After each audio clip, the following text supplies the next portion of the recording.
think that's a mindset that develops because of the measuring of individual department success, right? So when you're looking at dealership customers view the dealership as, one dealership. But then when you get inside the four walls of a dealership, what happens is they're all broken down by department, and everybody's got their own success metrics, their own performance plan. Everybody's measured off their own individual department. And I believe that creates a big rift, right? Because then you forget, that this department is literally a key to your success. You're so caught up in making sure that stuff is running right in yours that you don't really focus on anything else. And then you get lost in just running your department, and it kills the efficiency between the two. Having technicians complain about counter people, having counter people complain about advisors. Once that starts to happen, efficiency just goes downhill, because then you take that time that you're complaining, or take that time that you're fighting in between departments or employees in departments, efficiency just goes down. Parts and service, they sell what? Parts and time, right? So any lost time is literally lost gross for both departments, because, technicians not taking the time to install the parts aren't getting sold. It's just, everything is downhill. So when you lose that efficiency because you're wasting so much time arguing back and forth on placing blame, that's the clearest warning sign to me that it's not alignment. Involvement, for one. I mean, you have to be involved. I mean, if you're not involved, you don't know what's going on. You don't know the pulse.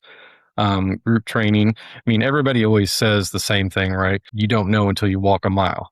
Well, then everybody says that, everybody knows it, but then people rarely do it. Group training, SOP parts, just coming together and finding a way to work through your SOP parts. I mean, and that goes, not just for parts and service, but I mean, BDC, they're so broken down individually by performance plan.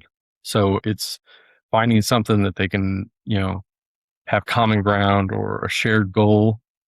It's difficult for parts and service department, but it all starts with open discussion between the department heads.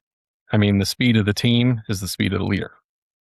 So if you're not openly discussing with your counterpart in the parts department or your counterpart in the service department and trying to find those holes, those gaps, those deficiencies, and work together, it'll never improve. The easiest answer to that is the simplest, and that's literally communication. But the key to that is communication without blame.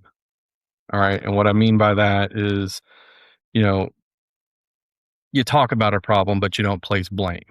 All right. It's, you establish responsibility, don't get me wrong, but without blame. The priority of what you're going to sell, what the parts department needs to stock. Well, I mean, if the service department's running a tire special and the parts department doesn't know about it, they can't really stock tires. Same with a brake special or anything like that. I mean, they have to know. Pricing is one of those things that you should work together on, because one affects the other. I mean, it's just the way it is, and pricing should always be aligned. So if a service manager is doing a labor pricing increase, parts manager should be involved. Parts manager is doing a matrix or a grid pricing increase, service manager should be involved. I mean, communication is the only way to do that and to make sure that you have effective changes and good process going forward. I mean, it's, I used to say, the only time I would say I is, what do I need to do to help us so we can get better? So, I mean, it's I, us, and we. I mean, and that's the only time I should be used, is how can I change me? Because that's what people forget about the most. I mean, the only thing you can really change starts with you. So it's the mindset you choose to have when you come into the relationship between a parts and service director. You're drinking Pro Fire Hose most of the time. You have 150 appointments coming in, 150 customers coming in, the phone's ringing off the hook. But I mean, the simple answer is, you will never have time unless you take time. So, I mean, and there's any number of ways you can do it. You have to do it for what works best for you, right? I mean, if it's a email reminder, if it's a cell phone notification, even in my personal life, my wife would be like, hey, you need to take a minute. Just, think about this for a second. But once you start doing it and you make a habit, I mean, because it takes 90 days to make a habit, it has to be a forced deal upon yourself where you just do it so much that it becomes part of your nature. And you have to be disciplined about it, right? So the second you stop doing it is when you stop doing it. You never go back to it. Literally, the first thing is proper staffing. Everything revolves around proper staffing. If you are understaffed in any capacity, any part of your operation, then you are putting extra stress on the employees that are currently there doing the job. Extra stress on the employees that are currently doing the job is going to equate to anybody that they talk to in any other department, because they're going to be in a hurry. They're not going to have any grace. And then their understanding is just going to drop. They're only going to be focused on themselves because they're worried about the 10 or 15 other things that have to get done. So proper staffing, I mean, recognizing where you have a need for support and more people, or if you have too many people, that can be another thing too, because then people get complacent because they're not busy enough. Um, but proper staffing is first and foremost. I mean, that's something that needs to happen in every department. The last store I was at, the parts department was actually running understaffed. So we would take our service porter and send him over there to drive the parts truck for help with deliveries and to get our will call. Well, that was something that we could do while they were waiting, to hire another parts driver. And that goes back to effective communication. The parts department's understaffed. I have somebody that can help. We send them over there to help.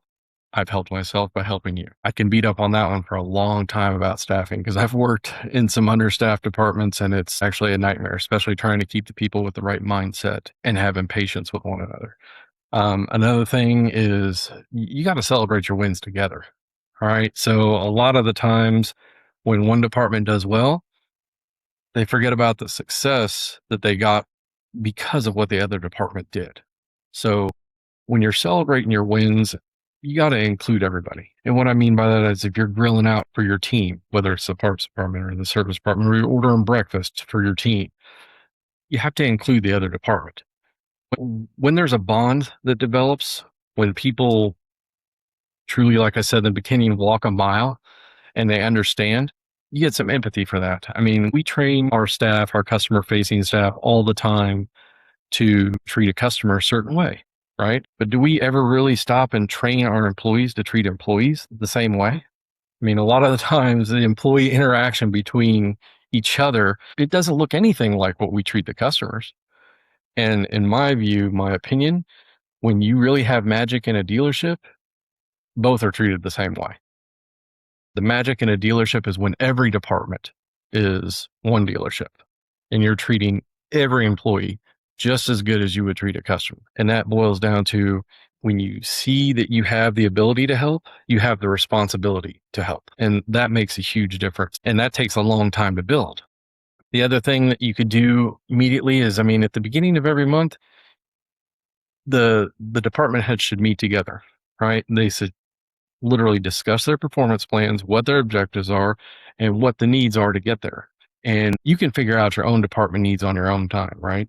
But when you're having that group session, you look at the parts manager, you look at the service manager, what do you need from me to help you get to your objective? And once you start doing that and you include that, it's magic. It's just magic. Everybody succeeds, everybody wins together. And when you win together, there's nothing that can really stop a dealership.